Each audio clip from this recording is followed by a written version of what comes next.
Ito po si Pagsibol.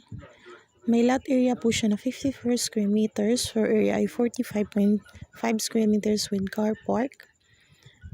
Pagpasok po natin, yan po yung ating magiging receiving area.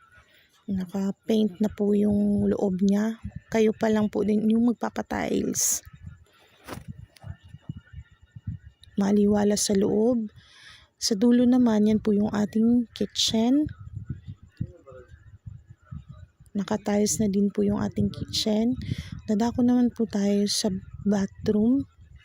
Toilet and bathroom natin, naka-tiles na din po siya. Meron ng sink sa loob. Sa labas naman po, yan po yung ating car park. Ayan. Pwede natin siyang pagawa ng extension.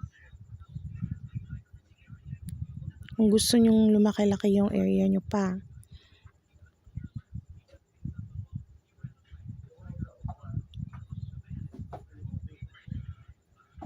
Provision for 2 bedrooms po ito.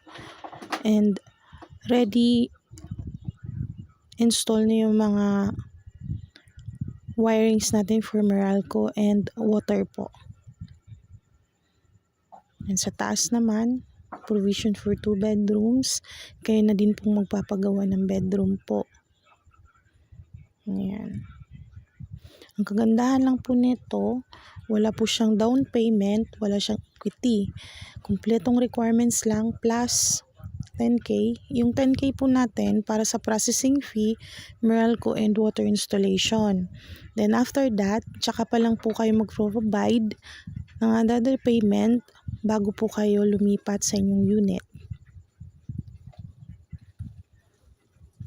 Ayan po yung ating taas. Naka-astrofoil po siya para dagdag protection po sa init.